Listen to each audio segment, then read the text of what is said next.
destroyed because of this freak. I won't allow it! These babies just saved this lame fest party!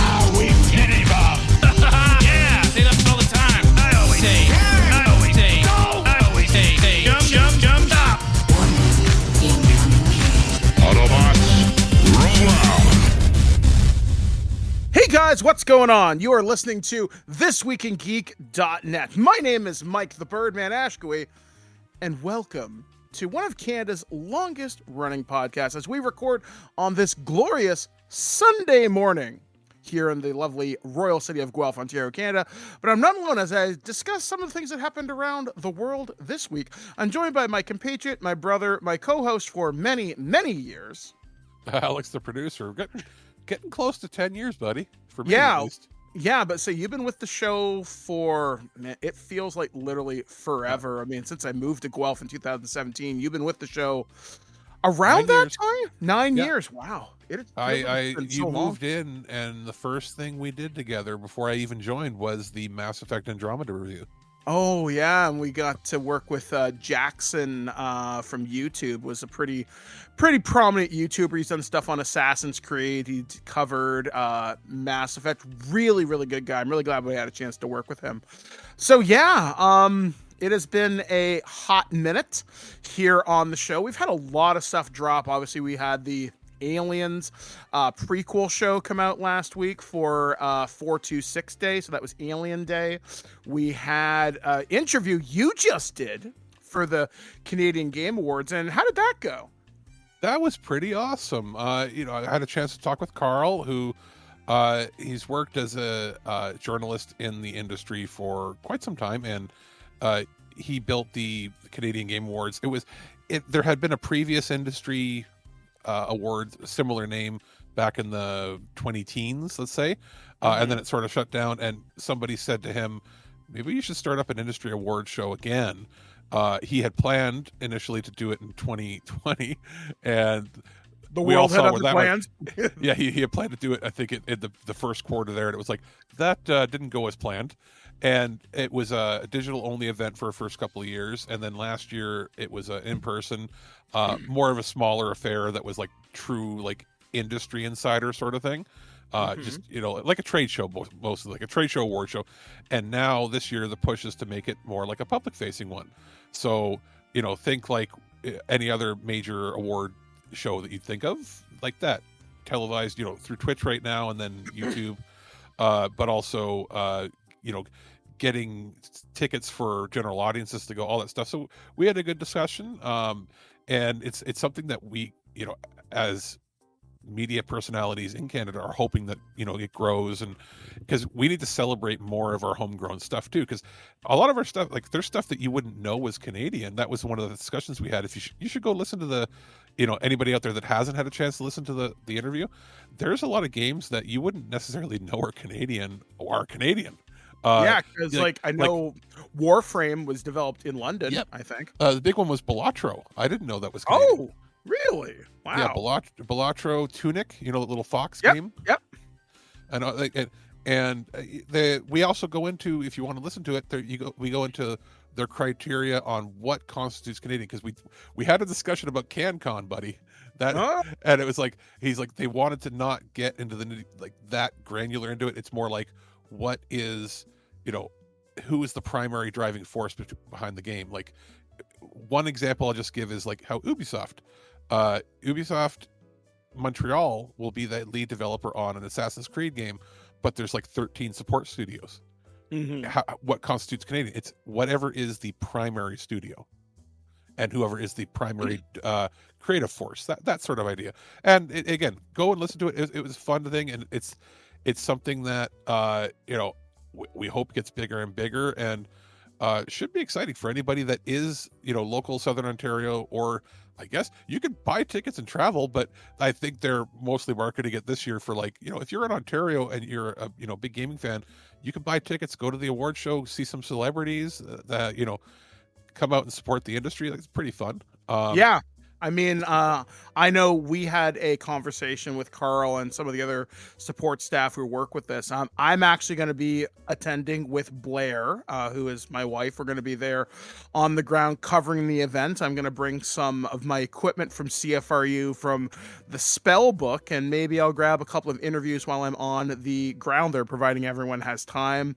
I'm looking forward to seeing Mark Meir, who's a close friend. I'm looking forward to seeing Jennifer Hale, who I've interviewed on the show, but I've never formally met in person. So I can apologize for my goof during my interview, but say, yo, you are the voice of my childhood and currently Jetpack Cat in Overwatch. We can probably pretty much guarantee that that's something that she won't remember, which is good. Yeah, exactly. I'm like, hey, I embarrassed myself in front of you, but now I get to hear you every week. Exactly. There's that. So I wanted to mention something that we weren't able to say in the actual interview time slot was there is, because I mentioned, hey, both of us, the main co-hosts of the show, are people with living with disabilities, and at least one of us was going to try to show up, and you were able to make the arrangements that you're going to be able to go as a media personality and cover the event. And we had a quick discussion. There is a pretty big focus. He knows how important the accessibility of games is becoming, and it has always really been, but the focus of it has never been bigger, especially in Canada. We talked off air about how Ubisoft was sort of leading the charge. Maybe 4 or 5 years ago, there were very few studios doing major accessibility outside of Ubisoft, and then a Sony, and now Microsoft and everybody, and they have a category for best accessibility in games, and it's actually really cool to see that there. So it's neat that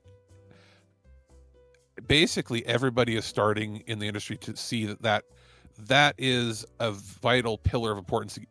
The more people that can play the games, the more games are going to sell. So it's good for them financially, but also the more people can enjoy it and grow the fandoms and all that.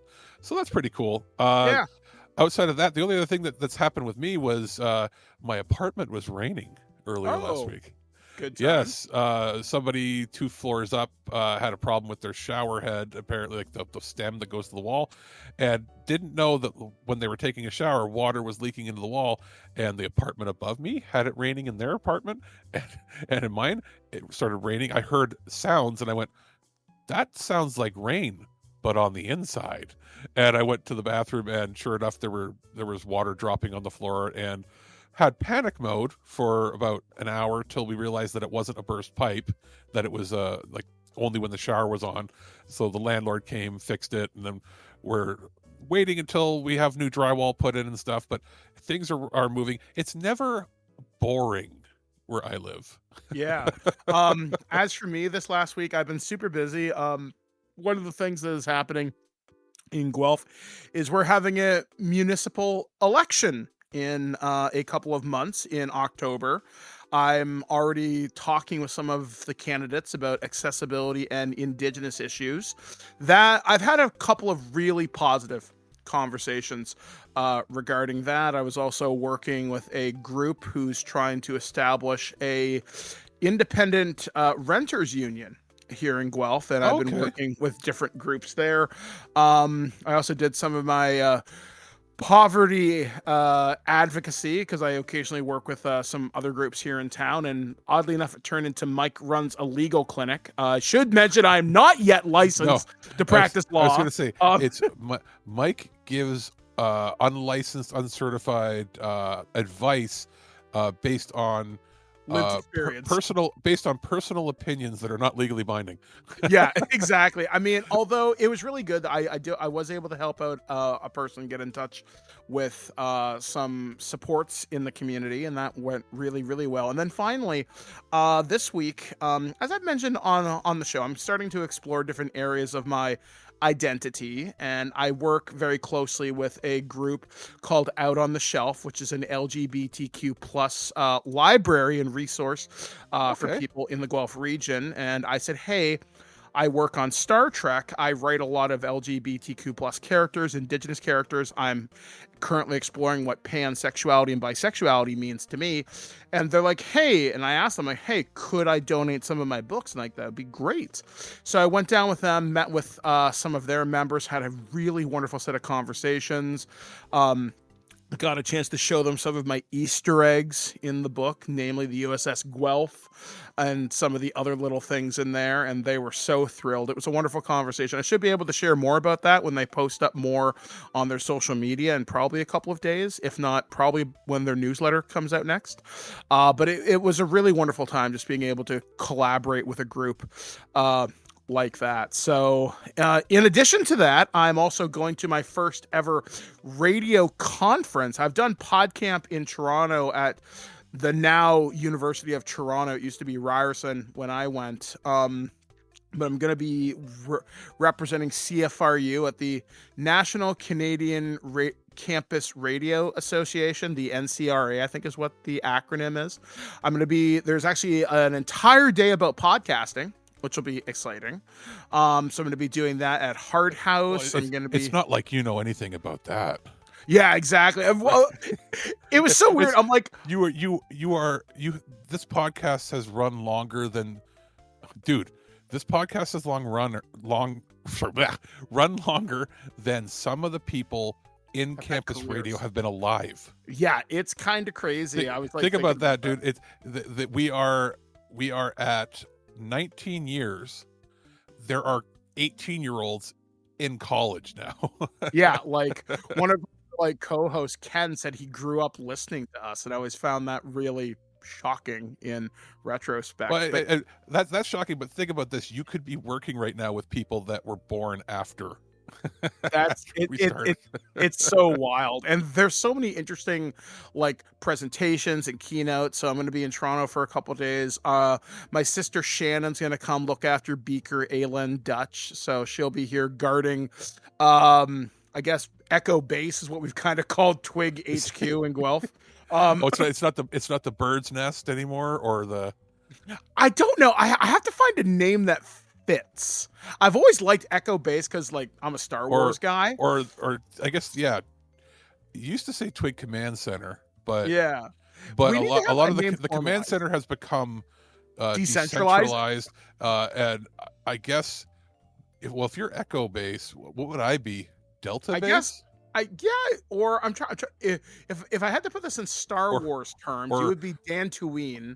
Echo Base was Hoth. Yavin was the main rebel. Okay, I'm getting into the weeds with this. If I'm the one generally, I guess, running maintenance and pulling this, would I be some sort of control center? Yeah, basically, you're like TWIG Ops. I guess I'm, in radio terms, am I master control? Is that what? Pretty much. Yeah. You would be, if this was television / radio, you would be Master Control Ops, which would and be, I have time code. Exactly. We live and die by seconds here on the show, which means we got to get going here on the show. So like I said, I've been a very busy week. Yeah. Politically, I'll be posting pictures up on my social media as always. So Birdman Guelph on Blue Sky, Birdman ODST on Instagram. We really need to use the TWIG Instagram. I just kind of forget that it exists. That's a failure on all of our parts. Like we have, for anybody listening, we have our socials set up to auto post things. I try to mostly for regular posts to be hands off because it could be hectic figuring out where everything is and how everything's posting. But for interviews and things, we'll make sure that we do a personal touch for things. Oh yeah, of course. But I have forgotten about Instagram completely for the most part.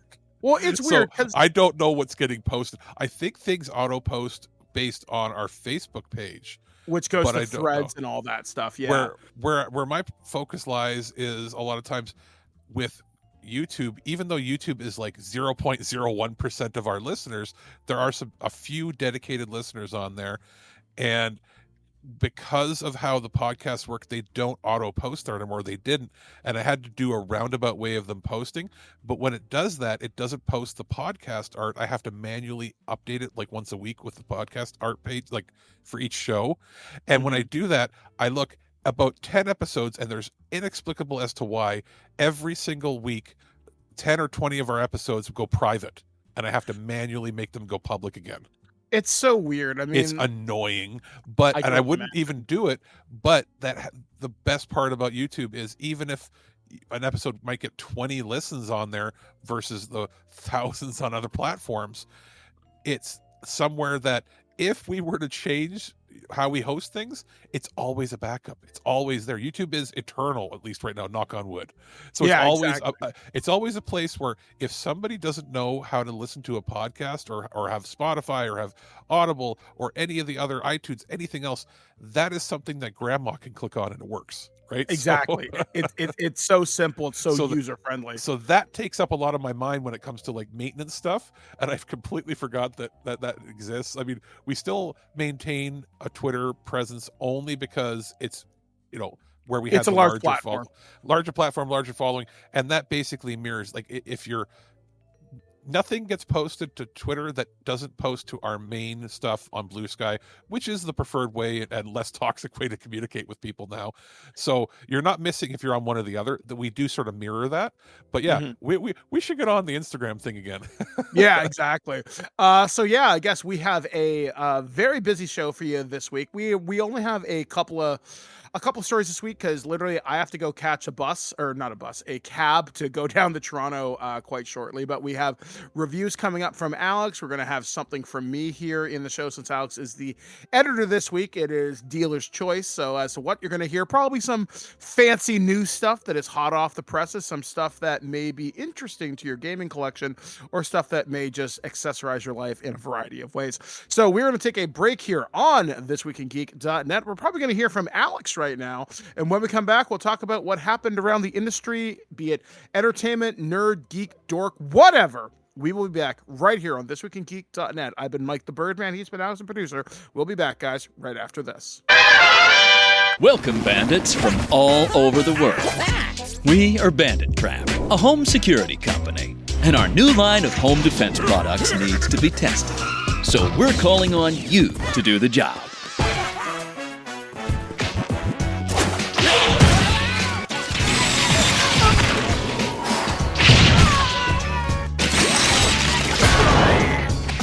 Your objective, try to loot all 10 treasures scattered in our prepared houses and escape from the robotic hands of our trapper.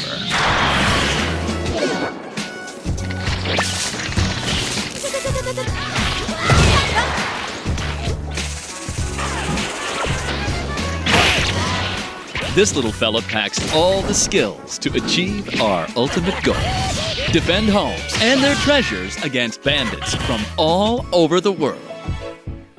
Alex, the producer here, and our friends over at PM Studios sent a review copy for the Nintendo Switch 2 for us to check out of Bandit Trap.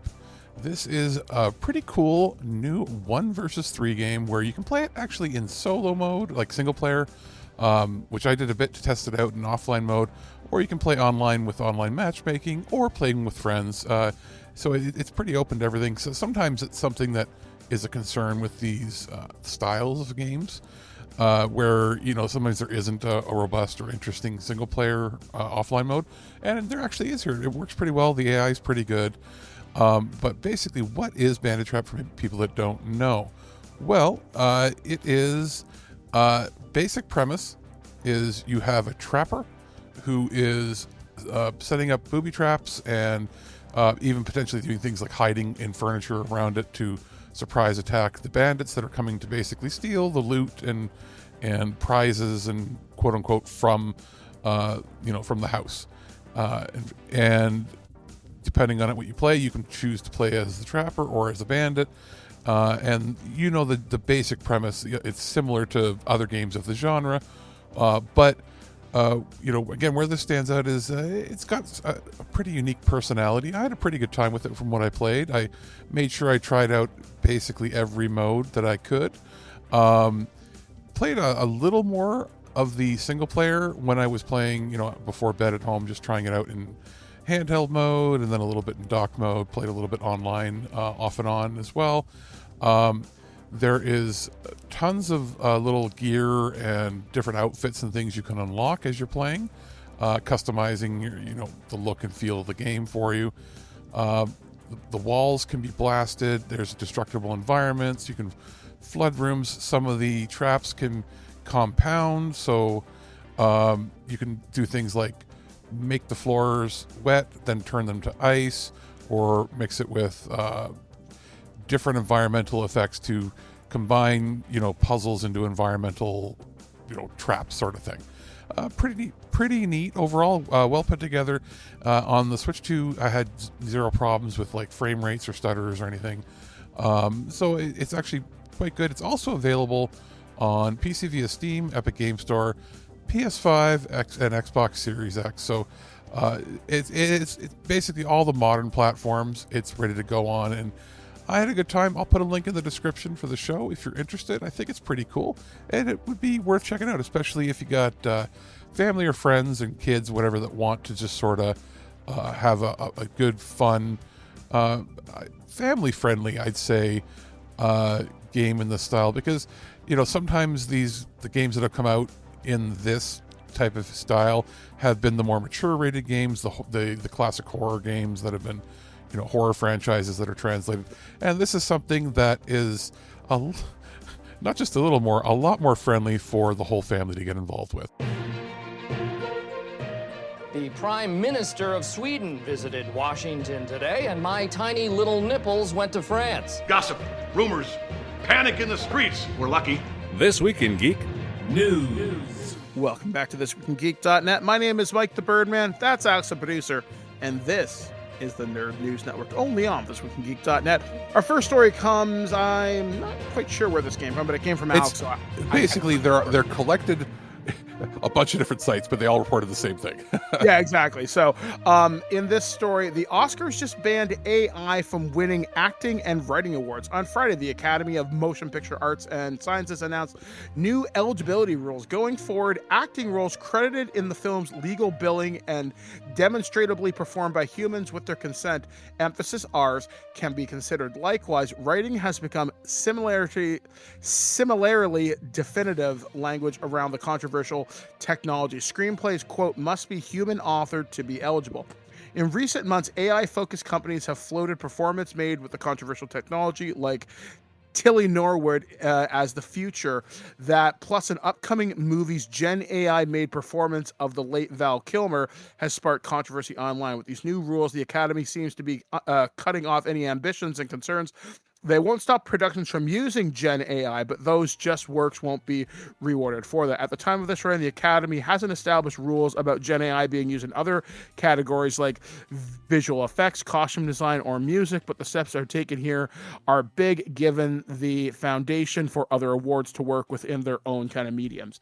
I don't disagree with some of this. Like, I see AI as a tool, but you can't over rely on it. Like, sometimes Gen AI, can you clean up this sentence? Can you clean up this paragraph? Make it make more sense. That's fine. But if you're using it to generate whole cloth ideas, I have, as far as like completely from scratch, the only disclosure, the only AI I've done has been a couple of personal projects to make funny stickers that I'm going to print that are just for me, that would not have, I'm not taking away a job from somebody else simply because it's not something I would have even paid on Fiverr for somebody, because it's like a little doodle or something stupid.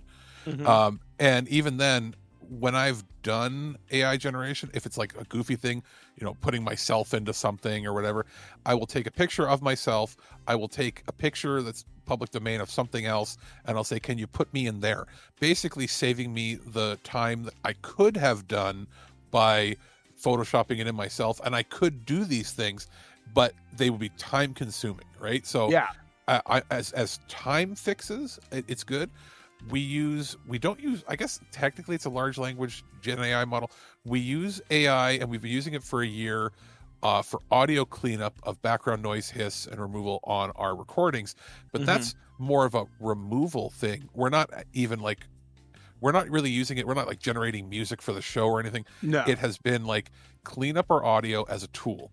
It has been for all of our new podcast arts that we have, I drew on a little tablet that I have, one of those little cheapy drawing tablets. I drew and sketched out basic designs of what I wanted, and then I went, hey AI, can you color it like this? Here's the color I want, here's the scheme I want, here's how I want it filled in. Can you take my doodle and make it into something more tangible that we can use? And I based it on previous art that we had paid for that was already ours and everything. And I'm like, and that's how, if you're seeing a lot of our new podcast arts, that's what that is. So it's AI assisted, but not that. But and it's like, and some people say they're like absolutists. They're like, you should not use AI for anything. And it's like, that's unrealistic. That people are not going to do that. What it can be used as enhancement. If we were doing a complete rebranding, we would be paying somebody to help us do that. Yeah, we would not be using AI to do it. But if it's like, hey, here's this artwork that we've used, here's some tweaks I would like to make to it, can you do that? That's a different story altogether. We're not doing that. We're also not, we're not expecting the world from it, right? We're not doing it. And if we're doing things that are goofy, that's one thing. We're not using it to make money, right? That's another big factor too. We're not taking away somebody else's job so we can make money. And when it comes to the Academy, I think this is a good move. You're never going to stop the industry from using it. But what you can do is you can stop rewarding it. Yeah, like for me, for full kind of disclosure, I use it to help me, like, here's my sentence. Does this make sense from a grammar standpoint? Are there any other words I could use? And I might say, maybe try this. Like, okay, that sounds a little bit better. Let me rewrite it in my style. Does it work? Yep. Cool. Awesome. Yeah. Or I love using it for thought experiments. Like, for example, last night I was really bored. I was like, given the current climate in the world right now in May of 2026, if a zombie apocalypse, as portrayed in Dawn of the Dead, 1978, were to happen, what would the response be given current administration? And it gave me a breakdown. I'm thinking, that makes sense. That makes sense. I'm thinking, that's interesting. And it was just like, I was more curious of like, what would the domestic response be? I was like, how would the military handle this? But also, how would organizations like FEMA? I was like, I never thought about that. That's not quite as much Gen AI. That's more large language queries where it's interpreting and based on that. It's not creating an answer. Would be hearing something that's never been said before. It's not doing that. It's regurgitating the most common either answer or taking it and interpreting, going, this is likely what you'd want to hear. Whereas the creative arts is the hardest part. So that's why I make sure that we mention that when we've used it, it's never been to create something wholly from nothing. It's always been to like, hey, can you take this and expand? Yeah, I mean, one fun example I did with generative AI a couple of weeks ago. My wife loves to watch Grey's Anatomy. I'd much rather drive a rusty screwdriver into my ear. So I've wasted her time on that when The Pit is so much better. I know, right? So I said to her, and the joke for many years has always been, what is Meredith Grey gonna fight Ultron? Is Super Cancer gonna get the Infinity Gauntlet? And then, hey, wait a second, I can generate pictures. So is that the show where somebody had like an elevator shaft drop on them? I know there was a bomb threat. No, that ER. That might have been ER. Was this the show where a helicopter crashed on somebody in the parking lot? No, that is ER. No, I think that happened in both shows, to be honest with you. But yeah, I'll tell you, that's not happening in The Pit. In The Pit, it might be a mass casualty event, but it is not a helicopter. Although I wouldn't be surprised if in the next season, like a big drone attacks or something. But still, yeah. Actually, hold on. Blair just walked into the room. Blair, did the helicopter incident, did that only happen in ER, or did that happen in Grey's Anatomy too? It was a plane in Grey's Anatomy. It was a helicopter in ER. And the helicopter in ER was the bad guy from RoboCop. Please thank her for her expert knowledge. Thank you for your expert knowledge, according to Alex. Sorry. It wasn't the more likely helicopter. It was a plane. Of course. A helicopter can drop out of the sky on a dime, but like, okay. it Playing- kind of makes that's me hard. love. That's It makes me love to hate it more. So Like is sorry, but is that not just like the equivalent of NCIS having two people on a keyboard stopping a hacker? of course, like it's so goofy. So what I did is I'm like, okay, I'm gonna give Meredith Grey the Infinity Gauntlet. I'm gonna have her lead Thanos' armies. Although the best picture I generated is I'm like, I want Meredith Grey to have John Wick vibes.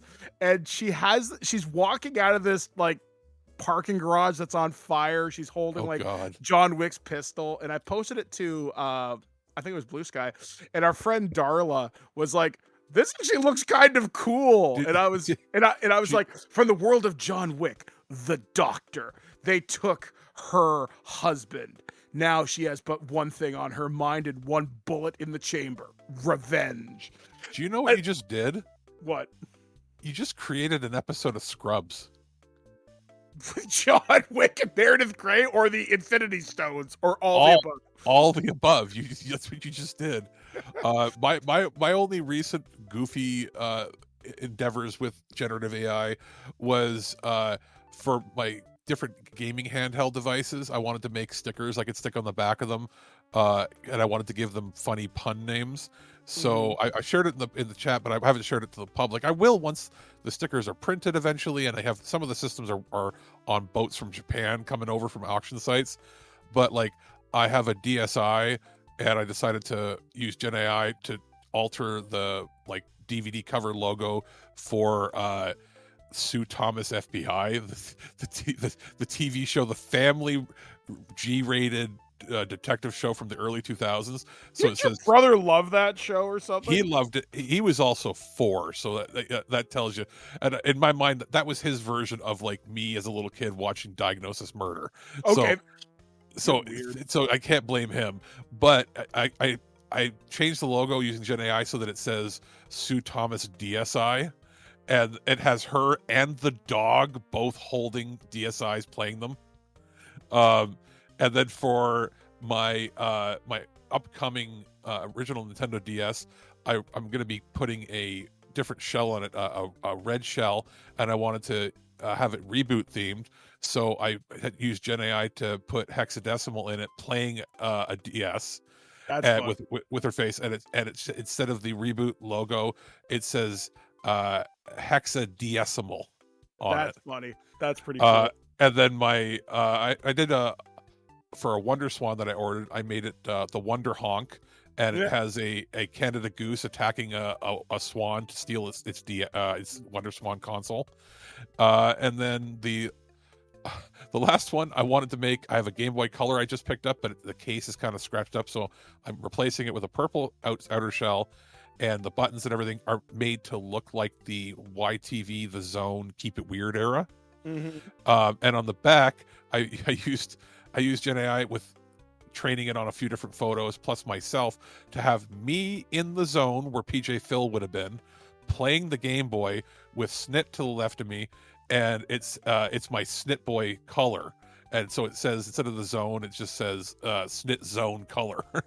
And it looks like the most cursed, ridiculous, terrible thing that I would never pay somebody to make that, but I will make that sticker, pay a couple bucks to have it printed, put it on there, and it will be there forever as my customized horrible console with my own face on it. See, So I love doing that's goofy my stuff. that's my extent of it. I would not do something, and this is not taking away somebody's job, because it's not that I would have paid somebody to do that, and also it's not recreating somebody else's art that they would draw, because I've taken publicly available photos that are public facing and just superimpose me with other elements within it. Yeah, like for example, just for like kind of funsies, this is not available to our kind of Twig listeners, but in our chat where me and Alex record the show, I did an old college gag. This would have been about 2008. Yeah, 2008. And I had this idea. You've probably heard the promo on the show at some point in Twig lore, where I did the Aliens versus Pioneers, which is AVP, Alien versus Predator. And if you look, Alex, in the chat there, I just typed that into, one of the kind of generators because that's goofy. I love goofy stuff. Like it doesn't hurt anybody. It's basically, yeah, it obviously took a bit of inspiration from Maybe War of the Jonah Worlds. Hex. Yeah. It looks like War of the Worlds, Jonah Hex, and then Cowboys and Aliens. Yeah, and I'm thinking that's weird and goofy. Now, would it be awesome to Now- see Jonah Hex fight the alien queen? Yeah. If you're gonna generate it again, change it to aliens versus pensioners. Oh my And so God. because then it could be like the old people in Cocoon. Oh my God, I'm totally doing that, and I will let Wilford- you know.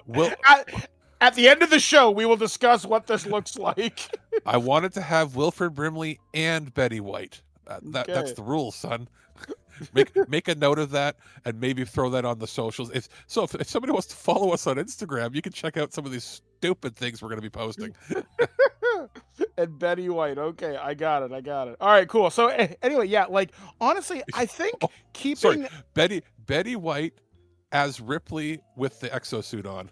Okay, as Ripley from Aliens. Okay, there we go. Let's see what happens with that. So anyway, but yeah, I feel terrible for the waste that we're doing, but let's be honest, the what we're doing with these stupid little things is not going to really affect the environment on the scale that everybody else is doing. Yeah, exactly. I mean, if you can have fun with it responsibly, because like it's funny, I had this conversation and it was weird because me and the boys recorded a conversation about Blade Runner, which will be coming up on Loose Cannon at some point in the near future. And the topic we did was movies you'd never seen before, and I chose Blade Runner 2049.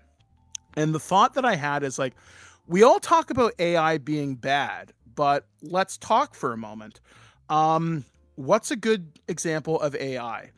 Data, Johnny Five, any number. One could argue. Are you making the argument that his girlfriend?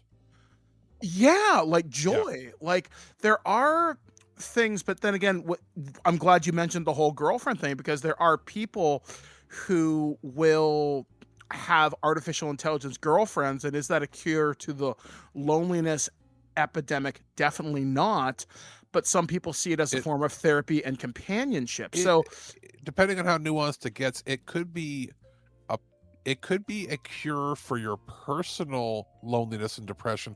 What it doesn't do is it doesn't fix that. It doesn't replace people, which is a topic for a much different podcast at a much different time. It doesn't fix the fact that people under the age of 30 aren't having children because of things. Well, so you might not be lonely anymore, but we're going to have a population shrink. Yeah. So, and like one of the questions I even asked some other people in my life, because this is a thing that shows up in Aliens and it shows up in Predator, is when synthetic beings like Bishop, for example, or the replicants from Blade Runner, when they good. Not so much the other guy. But when they start creating their own life, when replicants create replicants or second gens, or when the androids from Aliens start creating artificial life, do you see that as life? I see it as life coming from a different way. So if we're ever going to get the Star Trek and Star Wars, hell, look at C3PO and R2, right? So there are good robots out there. Shepherd Commander. Yeah, that's a very good way to look at it too, because the Quarian struggle with AI. The more units that was connected, the more of a real personality it got, and the more of a personality it got, the more it chose to just do the greater good. Yeah, because it was because the more computers it connected to, the smarter it got, the more it was able to understand other species.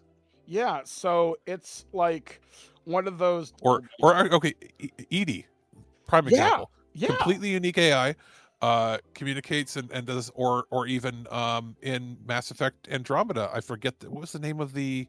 I'm drawing a blank. The SAM nodule, and they find that ancient AI that is homicidal. Yeah, and they bring it, and Sam communicates to you on a separate channel and is like, "This AI is being coercive, wants to kill you, is lying, and will tell you anything you want." I'm not, because the idea of Sam having the symbiotic relationship, completely understands and trusts you and your family, like truly unique. And it's like, I have to tell you, it's still lying to you. Yeah. And then it's like, and Sam's like, I will do my best to lie to the AI, the other AI, to keep it placated. So it's like, that's how you know an AI is truly good, is that it's willing to be like, I have to lie to other AI because I'm afraid for you. Yeah, and like when we apply this to the motion picture industry, Yeah. I have a problem with generative AI taking my away God. you saw Aliens versus pensioners. You monster, you've done it. they're not retired, they're redeployed. Okay, that one clever as shit. That one you kind of have to throw on socials and share. That's so stupid. I love it. But yeah, Okay. like you think of the Marvel Secret Invasion intro from that horrible Disney Plus series a couple years ago, and that was all Gen, and it looked like shit. And Yeah. Marvel just recently let go the person who defined the visual identity of the Marvel Cinematic Universe. Like, you need artists, you need them to bring these things together. You need a human vision to have a unique look. Otherwise, it won't, because you have to have general artificial intelligence, meaning it has to be the AI has to be a unique individual creating its own ideas before you'll ever have something new. And the second you have that, we have Skynet. That's the problem. So as much as they're like, we are racing to get that. No, you're not. You're racing to get close to that. Nobody actually wants it. Nobody wants a truly independent AI. They want it to be as close as possible. So anyway, that's a talk for another time.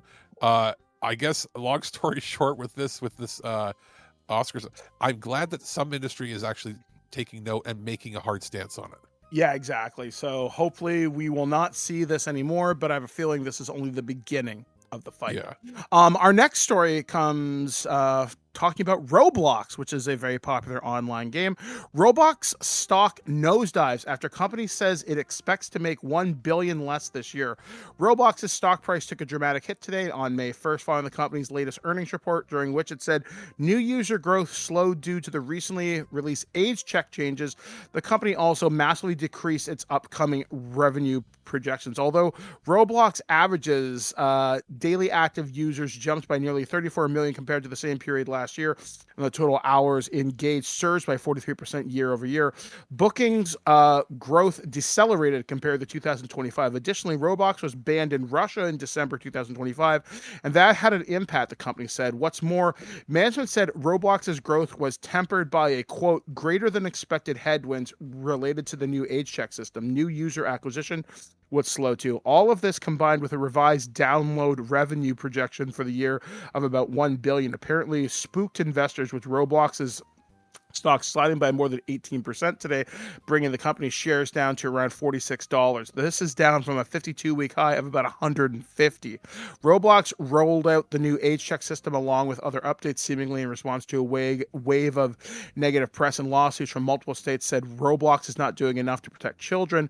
In this earnings report, Roblox said while it is facing challenging times today, quote, the long-term benefits of its new age check system and other safeguards are innumerable. Quote, while our aggressive push to enhance safety lowers our expectations to top-line growth in 2026, it makes our platform fundamentally better and amplifies the long-term growth potential of Roblox through more effective content targeting, tailored communication experiences, and improved community sentiment, the company said. The amount of times I've seen Roblox predators show up on a variety of sites. We'll preface things by saying, personal opinions abound. We have, when Roblox was first launching, they were doing a big push to get people to do interview. We avoided anything that was when companies were trying to make their own gaming ecosystem, like Fortnite was doing and all this. Also, crypto and data mining games and Web3 stuff, all that. We tried to avoid most of it, anything that was a fad, and it was clear this was not going to be a fad, but we were offered sometimes to do paid spots, and I was like, no thank you, because we didn't want to have our opinions tainted by things. We want to be completely neutral.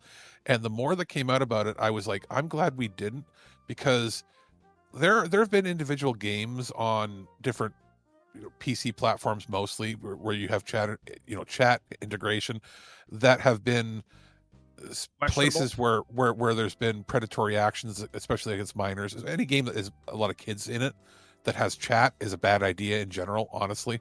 At least personally. And every time this hits the news, it's something about how it's one of the worst places for child predators.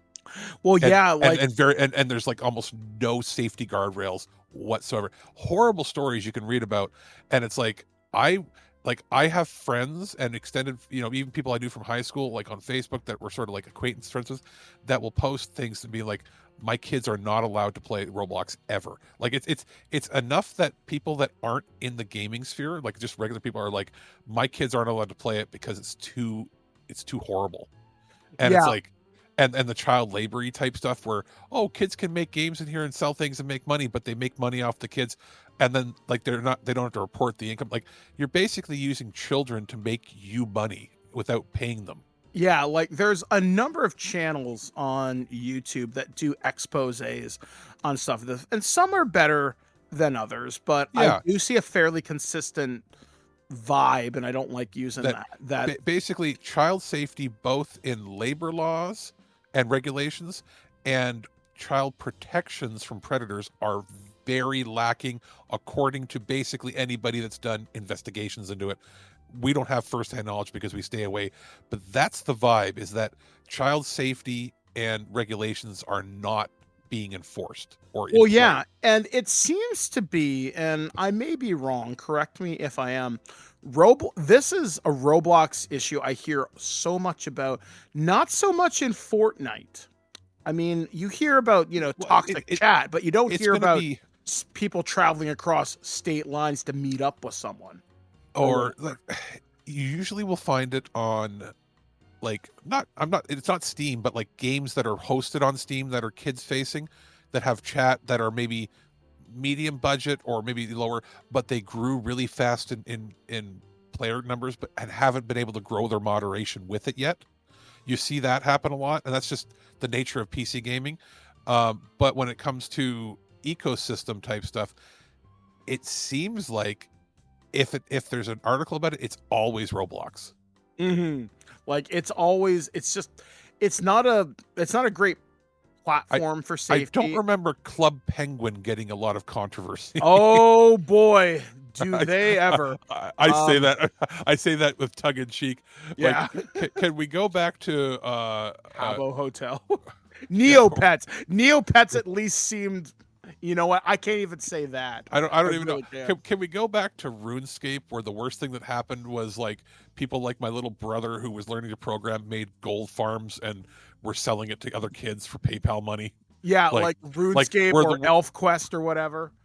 Yeah, like the worst thing that happened there was like bot farming. That's it. Yeah, and like it's so weird how like a lot of these new platforms, something terrible inevitably comes out of it. I can't think of many or like anything that's been around for a while that hasn't had some sort of controversy. I mean, Nintendo Online is the only one, and the reason for that is they have been so averse of having actual direct communication between anybody that isn't already a verified friend. Yeah, like I don't know, man. Like I don't know. Like I honestly don't get the whole craze behind Roblox. I don't get the craze behind Minecraft. And I've known people who build stuff in these communities. Like I know a couple people in my personal life who are really good at Minecraft. And I remember asking them, like, what is Roblox? Like, it's like Minecraft but lame. I'm thinking, oh, okay. And the only reason it's much more versatile. It's like how Fortnite has other games within Fortnite, like Rocket League and Rock Band and all that shit. The best way to describe it, you remember Dreams on PlayStation? Yeah.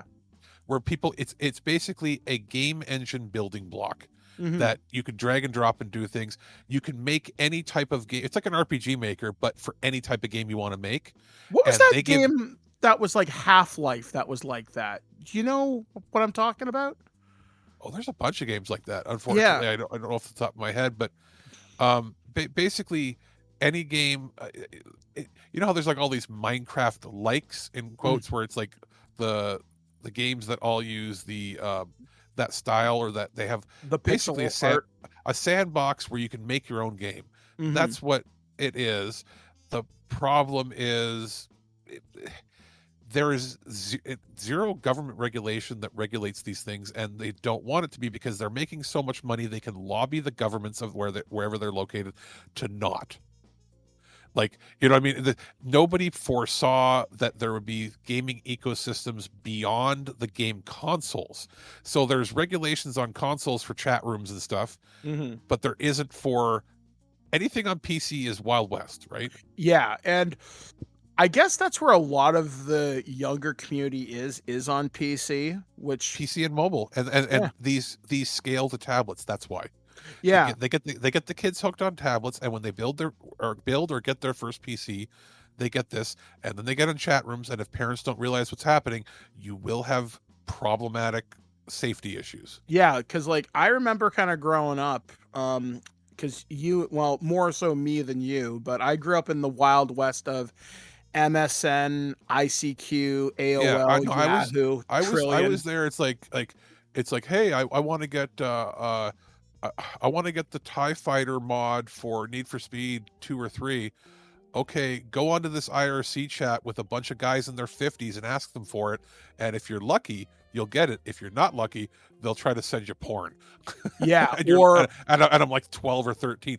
Like, it was not safe in the 90s to go to these things. You just sort of Usenet. Well, it would be like, oh, you want to mod this game, or you want to get a game trainer so you can get like Game Genie codes for it.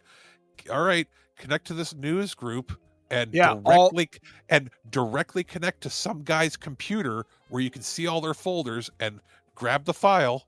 It's like, that was not safe for viruses or anything. Oh yeah, because like I remember browsing Usenet when I was very young, and it would be like, and this is alt dot whatever dot xxx or and this alt for dot our whatever. listeners this is like 3 to 5 years before Napster. Yeah, or LimeWire. This is like late 90s you were doing this. And prior to that, this was what evolved out of the old bulletin boards and message boards, like where you dial in. So like this is like mid 90s AOL time era stuff. Yeah, and like back then you would hear some stuff about people not having savory conversations on these platforms. No, it was always it was chat rooms. Generally, if it was in those IRC chats, they would have a moderator in the room. Even back then, they would be like, hey, they would even say this room is for people over 18, or this room, like it was honor system, but like it wasn't, it was unregulated, but there also just wasn't as many people on there. So there was less of a pool of creeps, if that makes sense. One thing I remember that got shut down because it was inundated with inappropriate material was, what was it? It was MSN Comics Zone. So what that was, you would have a chat room that would appear as a series of 3 panels. And if I recall correctly, you would have an avatar that may look like, I don't know, Kathy or fucking Dagwood, you know, those old newspaper cartoons. And your text would coming out of these characters' mouths. And I remember seeing some rather messed up things way back when. But yeah, it was like a earlier version of like chat roulette sort of thing. Yeah. The novelty was there and then immediately turned to horrible. Yeah, and then like I'm really glad you mentioned that, because there's like chat roulette and Omegle, and the big thing for a couple years was to go out there and do something unsavory. But I've also seen people who use the platform, like there's a guy that I really like who uses chat roulette or Omegle, and he's a rapper. And if you find somebody who's like, hey, give me 3 random words, and he'll do a freestyle rap completely produced in the moment. I think it's like Harry Mack. That's fine. That's funny. Cool. Yeah. The 2 most famous things, if you're not familiar with those services, that outside of just imagining, porn, but outside of that stuff, that is probably hit like regular reels and streams and TikTok and all this, is there's the guy that would use it and he would stage up things where it made it look like his house was haunted or he's being attacked, and he'd freak people out because it would make it seem like they're basically watching found footage. There's that, but the more famous one is the one where somebody has a Kermit the Frog and then he pulls out a Kermit wiener. Yeah, like there's so many that's appeared on a bazillion of these. And I mean, it's crass, but it's not vulgar. That is probably what most people have seen if they've heard of it. Yeah, like it's so, I don't know. I mean, obviously, I guess to bring this conversation to a bit of a close here, like there needs to be a lot stronger online safety tools. Parents have to be involved in conversations, and honestly, you need to practice good net safety. We're getting $1 billion less, so our valuation is down because we have to care about the children. Yeah, like, maybe, and that's one thing, and this is a conversation definitely for a different day, but it's like, you cannot have infinite growth forever. It doesn't work like that. You can't have it. Don't tell capitalists that you have to have infinite growth forever. There is a point where there's not enough people on the planet for you to grow. Yeah, like eventually you're going to fade away, right? Or you have to grow to the maximum potential and then split off into smaller businesses that do other things that take that money to grow more. You can split it, but there is a point where there's no more money and there is no more growth. But I always find it funny. The reason I grabbed that article is like they're phrasing it like, $1 billion less, and we're getting less money because we have to care about people. Yeah, like and it's like yeah, maybe your growth should be $3 billion less a year, but much safer for people, because guess what? In 20 years, your reputation will be better. Yeah, like honestly, there has to be long-term investment in what their strategic outlook is going to be. And you really have to think like, okay, if we make a little bit less now, but we're more secure and sustainable, maybe we can do something positive. And I'm just speaking corporate nonsense now, but it's like, it's exhausting. Yeah, just keep an eye on it, because there will be a bubble on these sorts of platforms, and we're not hitting it yet, but we'll see as the kids age out of it. Yeah, exactly. Because I don't see a kid born 2018 necessarily maintaining a Roblox excitement for 10 years. Because like even older YouTubers who made their careers on Minecraft and Roblox, they retired because they're like, guys, I don't have anything left to show you. Like Minecraft has its like Lego potential still sort of there, but we've seen Fortnite has started to struggle. They've already said that it's costing too much to maintain because their growth isn't beyond a certain point. So we might be hitting the plateau. Yeah, I guess we'll have to wait and see. So anyway, guys, that's going to do it for this edition of the Nerd News Network, only on thisweekingeek.net. We're going to hear something from me right now. And I'm not quite sure what Alex is going to put here. It's going to be a surprise to me, just as it is to you, but I probably like it. Maybe I hate it. You don't know. But we will be back right after this right here on thisweekingeek.net with me, Mike the Birdman. That's the producer. We'll be back with the weird things that happened around the planet this week, right here on thisweekingeek.net. Hey guys, this is Mike the Birdman here, and once again, I'm here to talk to you about something involving the tabletop role-playing game industry, and I'm really fortunate to have another look at somebody we featured earlier this year, or late last year, depending on how you want to look at it. They were featured in our holiday gift guide, and I suspect we'll probably be featuring them a number of times in the future. I'm talking about Sirius Dice. These guys produce some really awesome dice, but what really caught my eye is they offered something really cool, and that you should be able to find these on their website or perhaps at your friendly local game store right now. I'm talking about the Baldur's Gate 3 treasure packs. These currently retail for about $20, and what you get with this is one oversized D20 featuring icons from the fan favorite characters like Asterion, Gale, and the Dark Urge. You also get one collectible coin with a Baldur's Gate theme, so it could be Gale, could be Karlach, could be Lae'zel, Shadowheart. You kind of get the idea. Plus, you also get a really nice embroidered dice bag. There are 40 possible D20s, 21 possible metal coins, and 9 possible embroidered dice bags. So these guys sent me approximately 9 samples. So it's almost like ripping magic packs, just a lot more expensive. So out of my 9 packs, the ones that I was able to get, just kind of gives you an idea on what the kind of breakdowns might be. I'm just pulling it up on my phone right now. I know the super rare pack that I was able to pull was Mizora, and that's really cool. I actually got her like challenge coin as well in like this kind of like Avernus themed sort of bag. I guess when you make your pact with a archdevil, that's how it kind of works, though she's not as powerful as Zariel. So the dice I were able to pull, most of them were common into the uncommon, but I pulled Harper, Illithid, Weave, Skull, Cleric of Shar, Nature's Wrath, my rare one of Mizora, and I finally pulled Volo, which again, I like these. I'm kind of surprised though that we don't get a full dice set, but then again, for $20, I don't think that's a terrible value, depending if you want to have your iconic D20 and you really want to lean into your Baldur's Gate kind of fandom. There are other Baldur's Gate adjacent products that are maybe a little bit more expensive, but I do like these. The fact that you're getting those little coins, which you can either use as a D2, you can use it as like a challenge coin, or hey, if you really want to use them for immersion, maybe you can use them for wagering at the table to kind of add almost like you're doing real currency. And yeah, I could see kind of uses for those. The dice bags are always nice because, you know, we're all little dice goblins here and we always carry a crap ton of them. And again, I appreciate the fact that they're oversized, because you're not going to get them mixed up with your other themed dice sets, because you'll know they're slightly bigger. There are different marks where the 20 is.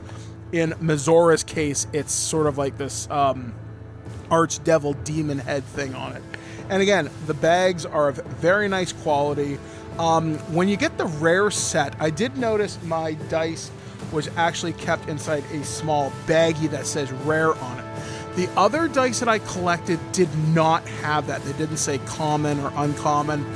Mizora's was the only one that actually did that. So, Now, as of right now, as of this recording, as of today, these are sold out on the Sirius Dice website. But if you look around at your friendly local game stores, you should be able to find these. I have found out these do tend to sell out fast. What can I say? We all still enjoy being down by the river, such as it may be. But honestly, yeah, I think Sirius Dice puts a lot of effort into their licensing. I think they put a lot of effort into making sure you get the best possible dice. The legendary dice, I would have loved to have gotten the artifact, which is, you know, the thing from the game, or I would have loved to have gotten the Archdruid set, or maybe the Bloodless. Even Gale, Wizard of Waterdeep would have been it's this really nice kind of electric blue. So if you're getting ready to adventure into the realms of Faerun, explore the Sword Coast, or maybe you're going someplace a little bit different, maybe you're going to the worlds of Eberron, or hey, maybe you want to be really wacky and be like me and get a pair of these and play Star Trek, you're going to make an impression when you roll these bones at your table. So once again, you should be checking out the Baldur's Gate 3 treasure packs coming to us from Sirius Dice. Go crazy? Don't mind if I do! Human sacrifice, dogs and cats living together, mass hysteria. Welcome back to This Week in Geek.net. My name is Mike the Birdman. That's Alex the producer. It's time to talk about the strange, the unusual, the just plain fucked up things that happened on planet Earth this week. And our first story is Florida Taco Bell worker opens fire on customers over drink dispute, say the police. A fast food argument over a drink order escalated into gunfire when a Florida Taco Bell employee allegedly opened fire on customers who filled a water cup with soda, authorities said. The incident happened around lunchtime Monday, April 22nd at a Taco Bell on 45th Street in West Palm Beach, according to the arrest report. Investigators said the customer asked 20-year-old employee Damari Patterson for a cup of water. Patterson gave them the cup, but later confronted them after they filled it with soda, the report said.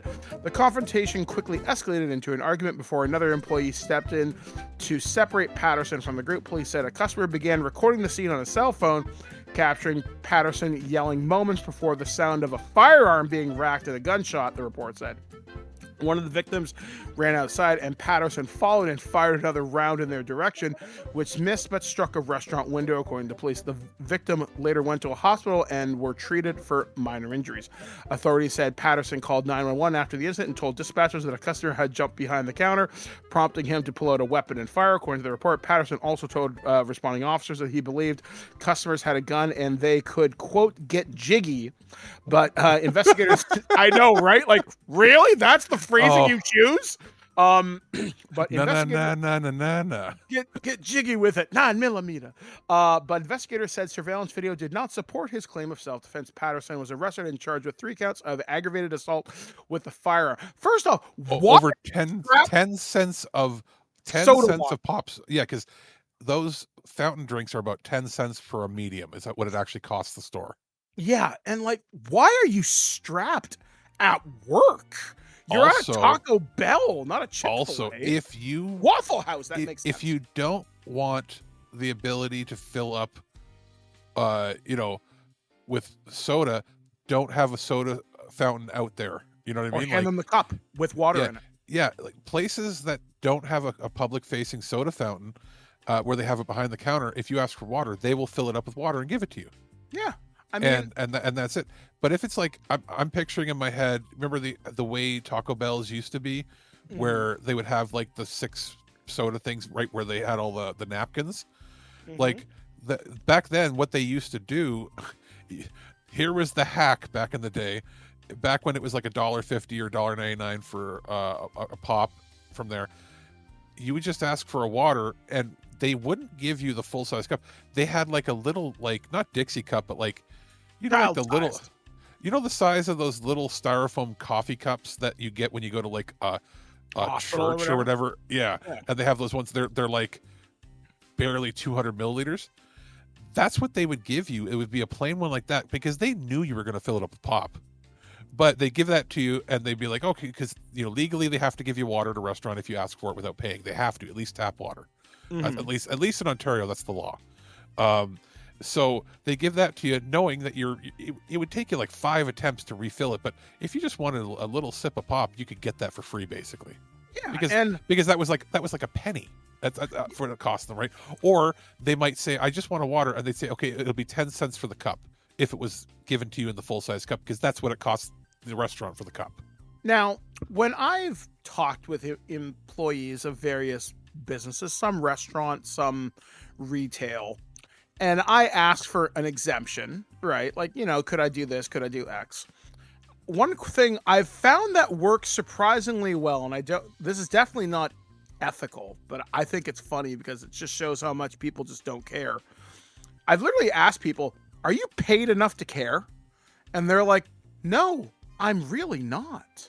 And, it's like, you wouldn't do this at a mom and pop shop. No. You know what I mean? Like but Walmart, who gives a shit? No, like I'm thinking like a drink. Like if you go to like a fish and chip truck, you're not going to reach behind the counter and grab a can of pop, because they paid retail or wholesale for that. When it's a fountain drink at a McDonald's or something, and you want to get Costco or something, and you want to get 10 cents of a drink, well, Costco gives you the cup. You can buy a hot dog, you get a free drink. Yeah. So you, for $1.50, you could get a hot dog, you can get your meal, and you could fill that cup up with Diet Pepsi or whatever 4 or 5 times, and they're still making money. So the only place I've ever seen this happen is I go up to the University of Guelph, and sometimes I grab lunch at the kind of Subway. That is the only... No, I can think of 2 examples. That's one of the only fountains where it serves pop, where it says, please no refills. And for a little while, there was a local Walmart near me that had the McDonald's inside the Walmart, and it's like, please no refills or limit 1 refill. And then mysteriously a week later, that sign was gone.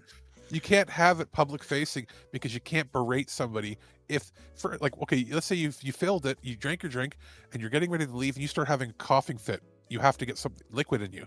Yeah, or they can't. What are they going to do? Yell at you for that?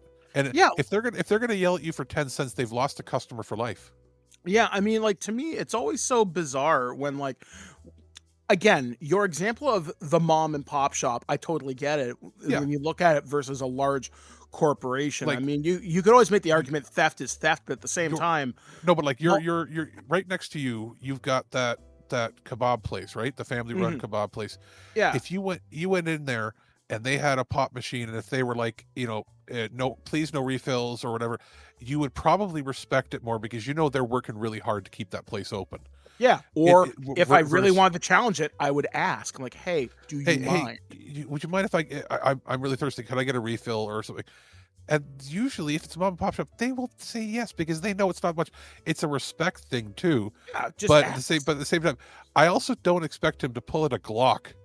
Yeah, exactly. Like I said, like, why are you strapped at work? It doesn't make any sense. And again, it's a Taco Bell. Are you paid enough to care about the friggin' This chalupas? isn't. Oh, if this was a Waffle House, I'd be like, well, that's standard issue, right? Like it's required for 2 a.m. on a Wednesday, right? To have that ready because you will need to use it. Yeah, because you know some shit is going to go down. But because it's the goddamn Waffle House, that or. Like you've seen videos probably hit YouTube in places where people at the drive-through, they start going nuts and they start like vandalizing the window and attacking. But you don't need a gun for that. What you need is a Wendy's company baseball bat. Or like, I don't know, Chick-fil-A fucking tire strip or whatever. You just need baseball bat may be too menacing. You just need, what's that thing called? Taser? Stun gun? That the old cops used, a flapjack. A flapjack. Just because it's small enough you can hang it on the wall, and you pick that thing up, and if somebody starts reaching in to try to steal from the cash register or attack you through the drive-through window, a flapjack to the hand is, I would consider that self-defense, or even a good bop on the head with it. It'll give them a good welt to make them think twice about it, but it's also not going to end their life. Like it's so insane, and I'm not surprised this happened in Florida. Although, West Palm Beach is a pretty nice place to live. Florida happening. I don't want our friends down there to come at me, but like I think there's something in the Everglades swamps that just something about the air is different. And I swear it's like how in New York City they say the pizza's better because of the water, even though that sounds like it would be horrible, but it probably is good. There's something in the air. There's like pollen or crazy pills in the air. Like there's something that leads people to just live by their own. Like you think that like that's in Texas. Nobody in Texas is pulling a gun on you for grabbing extra pop. Yeah, you know what I mean. Not very, very unlikely. But that, like, if you said what state would do that, you just go Florida. But yeah, you would automatically assume Florida or one of the southern red states, and I don't mean that to be derogatory. No, but I think about would be aggression. That's what I was thinking. It wouldn't be for the pop. It would be for somebody going behind the counter trying to steal something or attacking somebody. I could see somebody pulling a gun, but like for stealing pop, that's a Florida thing in my mind.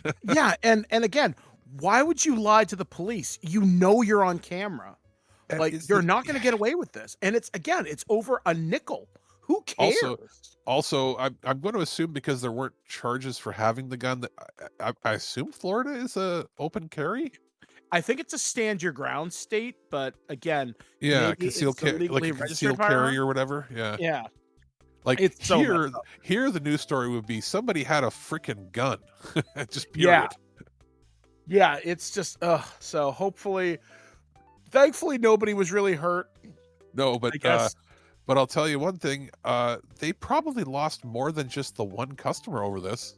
Yeah, I mean, I wouldn't be going back. I mean, they're going to have to close that location. Not that it's morally or ethically or legally right to steal quote unquote pop from a restaurant like this, but sometimes you as an employee or as the owner or the franchise, you have to go, okay, I'm gonna lose maybe $10 to $15 a month in shrink, quote unquote, the retail shrink as in products walking out the door, but I'm gonna lose maybe thousands of dollars in lost patronage because of this incident happening here.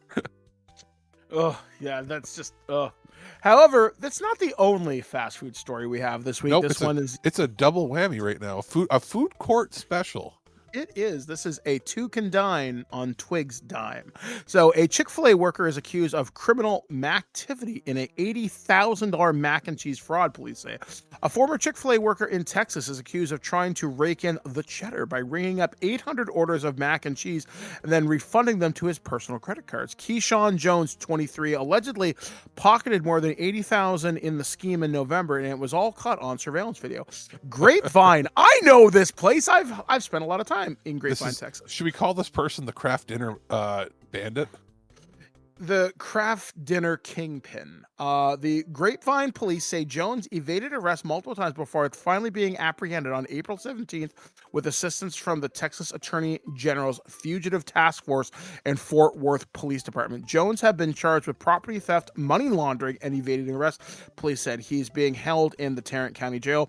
Detectives were alerted about the alleged theft on November 29th by the owners of the franchise, who directed them to CCTV video that showed a man using a cash register to order $80,105 of the comfort food, according to the Tennant County Court records. The franchise owner identified the man as Jones and told police his direct deposit had been set up through the Navy Federal Credit Union before he'd been fired in October, the records show.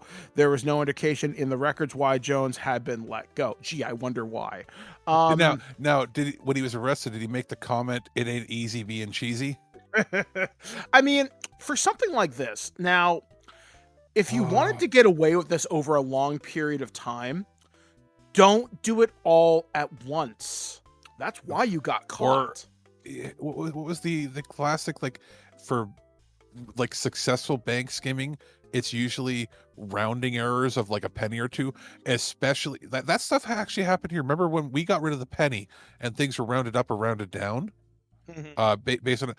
Sometimes people used, like, they would use skimmers or scammers, and they would calculate it, and instead of rounding down, they'd round up to the nearest 5 cent.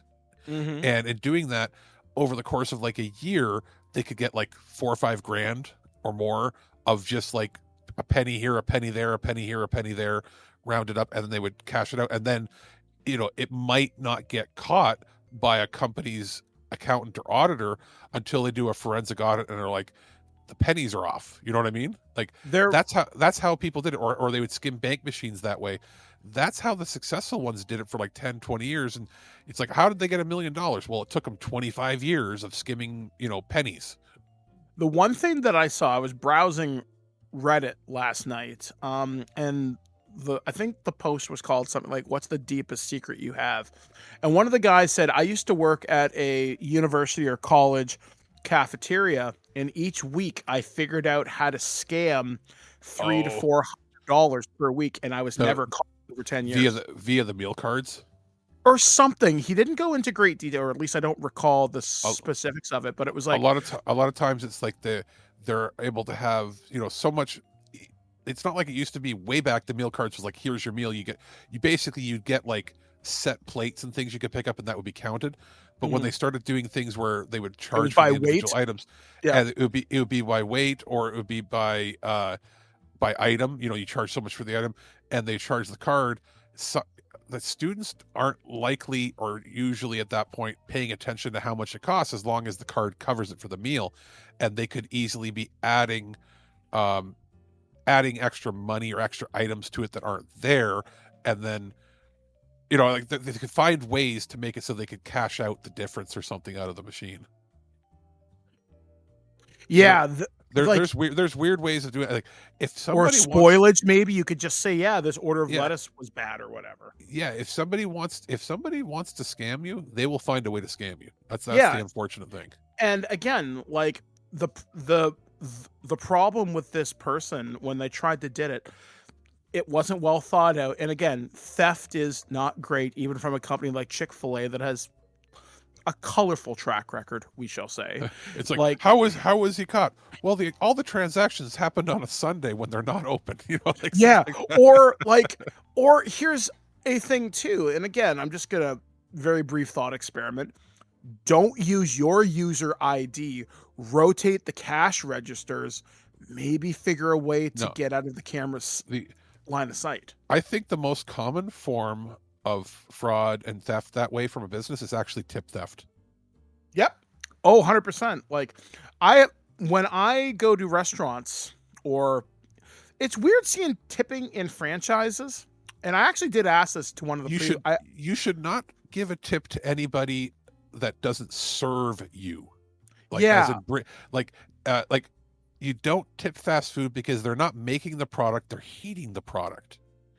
I'd say Subway's a little bit different because you do see them make it in front of you. they're McDonald's not they're not prepping it. Like it's not they get big batches of stuff that's already prepped. Like it's not. Yeah. You don't tip the subway worker because mass majority of the time the subway worker is the owner.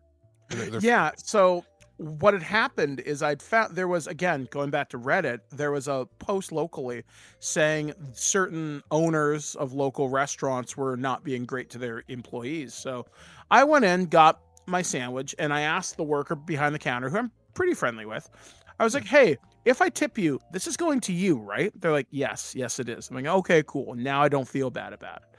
But other times I've had the employee seemed evasive about that. And I'm thinking, okay, that's enough for me to say, maybe not this time. But yeah, it's always like wage theft is a very big thing, or product walking out the door, like at the end of the night in a restaurant.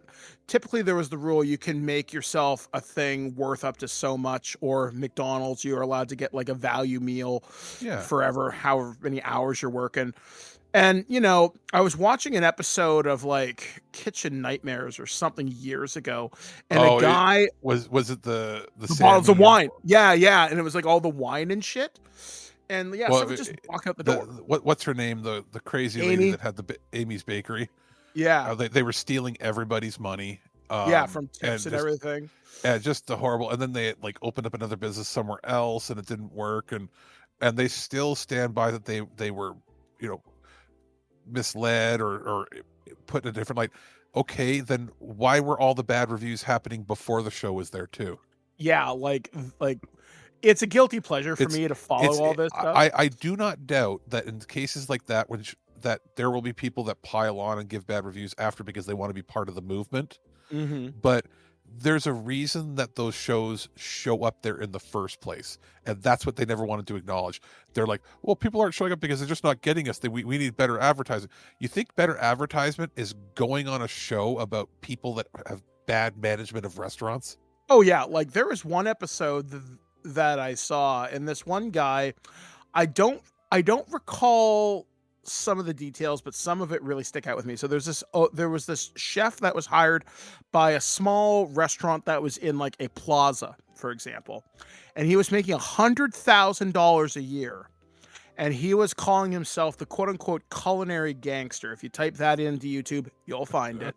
And this guy was such a schmuck, and the owner's like, I don't know what to do. I have to pay this guy. He's worth the money that he's saying it is. And Gordon Ramsay comes and is like, no, he's not. If you're paying this much money, how much are you losing? Look at how much is walking out the door. Plus the portions you were getting were bloody huge. Like restaurant touring, or however you say that word, it's not easy because your margins are so razor thin. You find the balance. So that what you have to do is you have to find an item that will hook people in. Mm-hmm. That maybe you lose. You have to have a loss leader, but that isn't going to lose you too much. You have one item that everybody wants, but they also want other stuff too. But that item hooks them in. But at the same time, it has to offset. So like maybe you'll lose $1 on that one item, but you get $3 from the rest of the order. That's what you do. Yeah, and you know, like I started getting into bar rescue, and I would see John Taffer talk with people like how to pour drinks, and the amount of people were giving away free drinks, or they're under pouring or watering them down or whatever. Or what you do is, I've seen him and other people say, what you do is you maybe give their first meal away for free to the new customer, or nearly free. You know, they pay for the drinks and tip, and that you have them come a second time, and you give them, you know, an appetizer for free with the meal. The third time you go, oh, you know what? I'll give you your drink and we'll have another appetizer. You're a loyal customer 3 times. After you've had them come 3 times, you don't have to give them a discount again because they're now loyal, because they feel like you were good to them. Yeah, I mean, like restaurant touring, it's not easy. Being a hotelier is not easy. But these giant corporations and how they approach, you know what is easy? Mm. You know what pimping is easy. That's right, yo. So anyway, guys, that's going to do it for this edition of the Weird News, only on thisweekingeek.net. We're going to hear one more review from Alex, and when we come back, we'll kind of talk about what's going to be planned for next week, and that'll be it. So we'll be back, guys, right after this.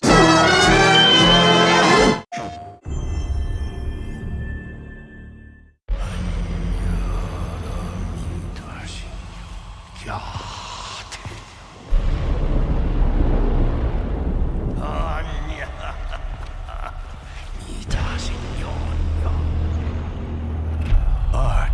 is the strongest of tides from the shore.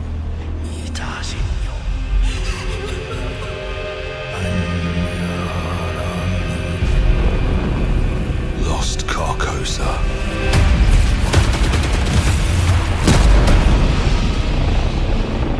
Ruled by the eclipse.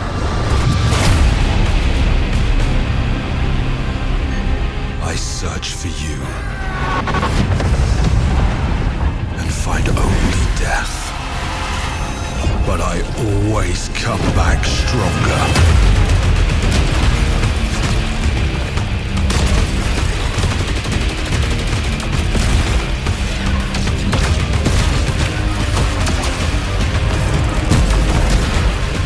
Every time, one step closer to answers.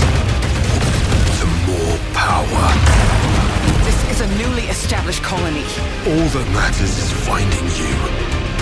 There's no way to get home, and you can just... He's returned to us.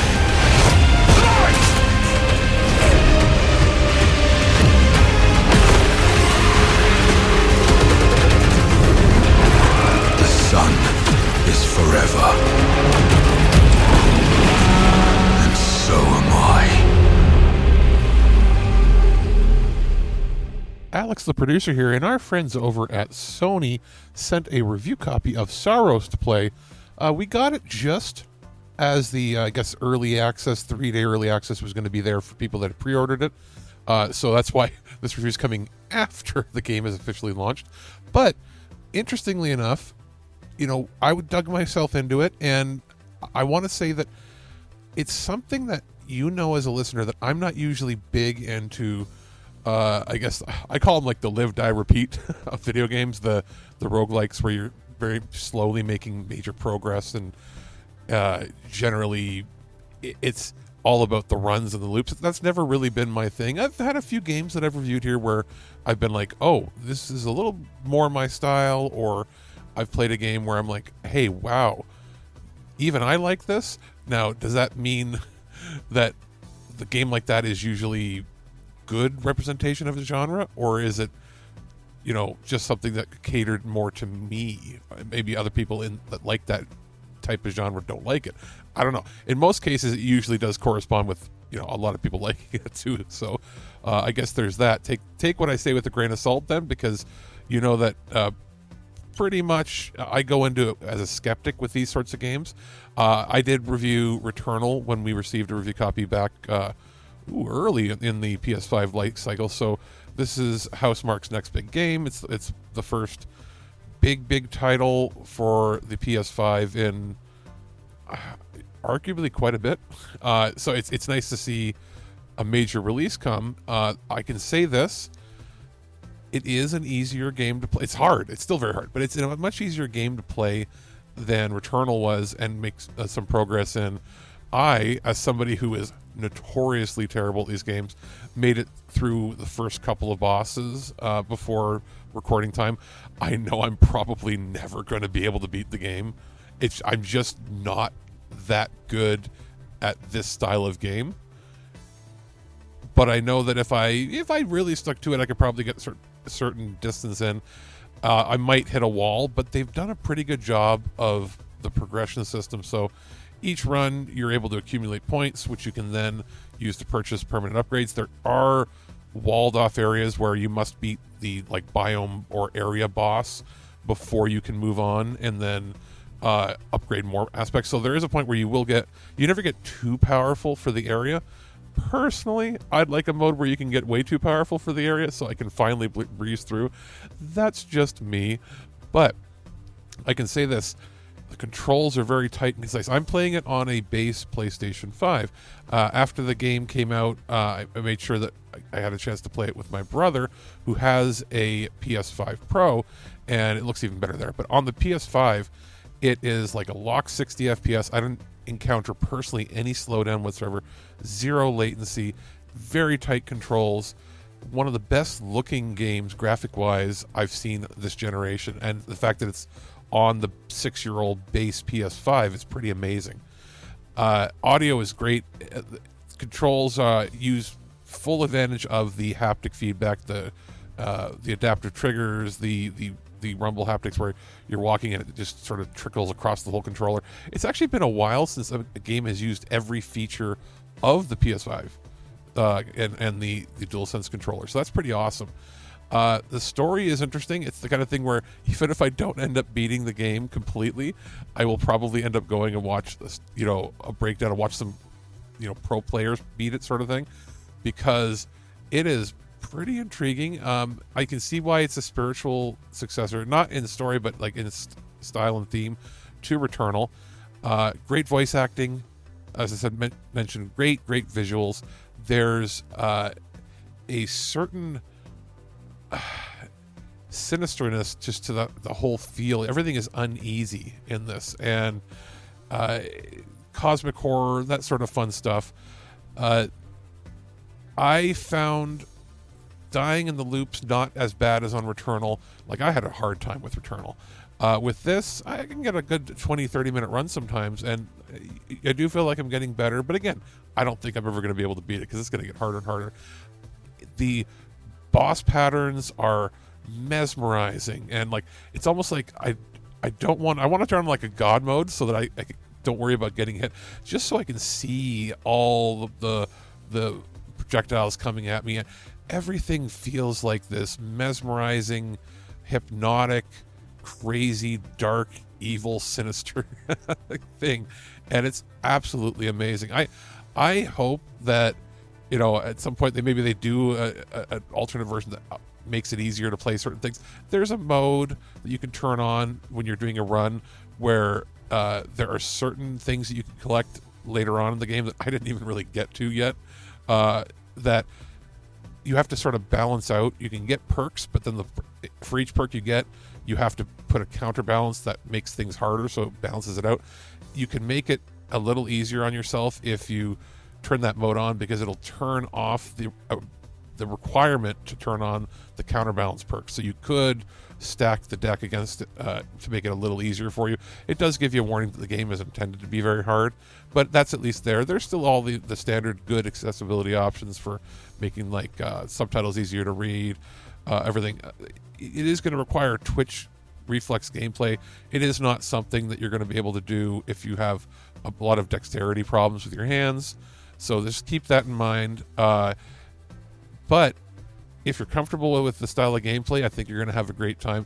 It's a really good game. Like, even though I know I'm probably not going to be able to beat it, it is a really, really good game, and it's worth checking out. So I'll put a link in the description of the show, and if you want to check it out, just know that it doesn't matter if you're on the base PlayStation 5 or on PS5 Pro, you're going to get a great experience either way. Those magnificent bastards! Color me kooky, but something very odd is going on around here. You're not allowed to talk anymore. Welcome back to This Week in Geek.net. Thank you for joining us on this, I guess, short show, but very good discussion. Everything from generative AI to aliens versus pensioners and other bizarre things. Short for a reason this time, because you are going to be very busy this coming week, dude. My God, I can't believe how much my May has filled up. I was chatting with Blair off air today. She's like, Mike, is there going to be a day where you can get your homework done? I'm thinking, well, if I sleep 3 hours on these days, I can probably work it out. Geez, I'm going to be doing a lot this month. So that means this coming week on the show, you're probably going to hear a review show next week, but I should have some stuff recorded by the time I get home. You're going to hear a couple of reviews from Warner Brothers Home Entertainment. I got a couple of 4Ks I'm going to be talking about. I'm going to have my long-awaited review of Mouse PI, which I can give you an impressions of that right now. That game is fantastic. Like, I don't get why IGN why that guy would go on record saying that stuff. I'm like, dude, it's pretty funny. IGN is a very hit or miss publication. It's been that way for 20 years, right? So yeah, but decades at this point. It's some people get things up their butt and they can't get it over it, and sometimes it also sounds like they had paid sponsorship of reviews. You can't prove any of it. Well, actually, in some cases, you could prove that they were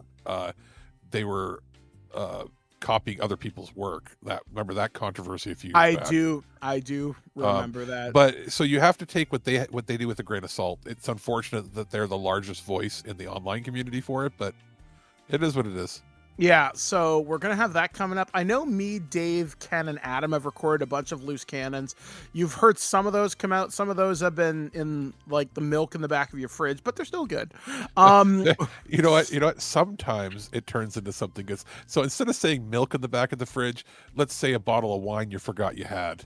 I like that. That is a good way to kind of look at it. I know we're starting to plan things out for what we're going to record during the summer. I'm also chatting with Damien from the Spellbook.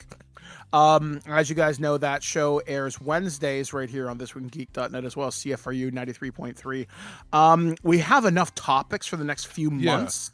And I know coming up this week, you're going to hear us talk about horror tropes. So we're going to talk about, being isolated. We're going to talk about different monsters like Pinhead from Hellraiser and Jason Voorhees and Freddy, and some other cool things you can talk about the horror genre as a whole. Basically, I get really deep into movies on that episode because horror is my jam. And then the following week, me and Damien are taking an excursion into homebrew, which has always been a topic I've been very averse to, but Damien definitely put some of my fears at rest. You can look for that coming up on the week of the 13th. What else is coming up on the site this week? We've already scheduled. We have Earth vs. Soup episode 306, which is Heart and Armor from 1983. And then the next week, we have Earth vs. Soup episode 307, The Lady and the Monster from 1944. I was going to ask you, how about we put out this week... Mortal Kombat episodes? Oh, that's already out. Okay, good. Mortal Kombat finally came out after 6 months. I can't believe that. Ugh. That is the longest we've had a podcast uploaded and waiting. I think we may have some stuff from last summer, maybe, but I don't think that's what most of it. We call it our evergreen stuff. That's topics that aren't topical. This was supposed to be a topical show released when the movie came out. Yeah, and then Warner Brothers yanked the rug out of us from it literally the day of the record or the day after. And we had a note in the title before I rearranged everything on the back end where it said, Loose Cannon, Mortal Kombat, live action movie franchise discussion, post May 1st. I can't believe that. And that was sitting there since like September. Yeah, it was insane. Like we were so ready to go about that. Me and the boys will do a follow-up on Mortal Kombat 2. I'm going to see it on Thursday when I get back from Toronto. I tried to win a contest through Warner Brothers and Kinto Ramen, and I would have had a private screening for me and 50 friends. So that would have been really cool. But... Well, I mean, keep entering them. You're a pretty lucky guy. You've won like a TV for was it the bedroom for Blair? Yep. Like that was a few years ago. That was like a Xbox, grocery store PlayStation. concept. Yep. So I win almost everything. You met George St. Pierre from, was it Mountain Dew or something? From 7-Eleven? NOS Energy Drinks. Yep. Oh, From NOS, NOS and 7-Eleven. Yep. So I mean, I was thinking we've got some evergreen stuff coming. How about there's a RAM episode, Random Access Memories. It says it's one of our evergreen ones. Episode 10 on physical media. How about we put that out sometime this week? Yeah, that was a really good discussion between all of us. We were talking about like our favorite physical media collections. I think I bring up the Nightmare on Elm Street Nightmare Collection, which was one of the first DVD box sets I ever owned, and was one of the first examples that I can think of where extensive special features were gathered on a franchise with the Nightmare Encyclopedia. I think Dave talks about the Jaws Coffee table book with the 50th anniversary and some other stuff. It was a really good discussion in that one. And we've got some future imperfects that we had actually, again, evergreen ones that we recorded during our hiatus break. It's time, I'll give, maybe next week we'll put out the one on either Ad Astra or Interstellar. We've also had discussions on Supernova and Sunshine and Virus and Screamers that we have thought, we'll put it out during the holidays. And then we already had so much stuff coming out, even though we were on break, we were like, let's save that for the spring and summer. So we've got some future imperfects coming over the next couple of weeks. We also have recorded stuff. We've talked about it previously. We did the Star Trek movie 1 and 2. So motion picture Wrath of Khan. We already released that. We've got ready to go future imperfects on Star Trek 3 and 4 and 5 and 6, and you've mentioned on the show previously we're going to be recording more of them to put out. Those will probably be put out during our summer break, but we've got plenty of other stuff here, more random access memories that we can put out, more loose cannons, and of course your spellbook episodes, and likely some interviews and other content coming up. We'll have a prototype at some point over the next few weeks where we're going to sit down and discuss Pragmata, and we could probably expand it to a greater discussion of like, hey, you know, this is a AAA new IP. What was the last time that AAA new IPs were coming out, right? Yeah. Well, it's funny. There was a story I saw, and I'm just going to mention this super quickly. The girl from Pragmata looked an awful lot like a guy's daughter who passed away. Oh, I saw that too. Yeah, and evidently it really helped him process that grief, how he got to quote unquote see his kid again. So yeah, we'll try to find up a little more follow up from that story, but we'll definitely talk about that when we do the prototype closer to it towards the end of the month. So and of course also, you know, with your busy week going on, you know, I'm going to be holding down the fort. We'll get things working on our end here. Gameplay wise, I don't know what major games are coming out. We're sort of working through some reviews right now, obviously. But then before we know it, it's going to be the Canadian Game Awards, and we'll have some coverage of that. Plus, we'll do a prototype debriefing of you, so you can basically tell everybody what it was like when you're there. I was about to say, yeah, the last major award show that I went to was Spike TV in 2009. So it's been a long time coming for an award show. You back before, you know, Keeley was like fully in charge. But I was about to say, way back when. So yeah, we'll have a lot to talk about here on the site. So we got to get going. So for This Week in Geek, we have been Alex, the producer. I've been Mike, the Birdman. We'll catch you guys next week. But as I always say, in these troubling times, be excellent to each other. It is so important. We'll catch you guys again next week, right here on thisweekingeek.net. At no point in your rambling, incoherent response were you even close to anything that could be considered a rational thought. Thanks for listening to this episode of This Week in Geek. Hungry for more? Check out our website at thisweekingeek.net. You can subscribe to the podcast, browse our Twitter and Instagram, and leave your thoughts on today's topics. If you'd like to give us some feedback, send us an email at feedback@thisweekingeek.net. Tune in next time, and remember, lower your shields and surrender your listenership. We would be honored if you would join us. Thank you for your cooperation. Good night.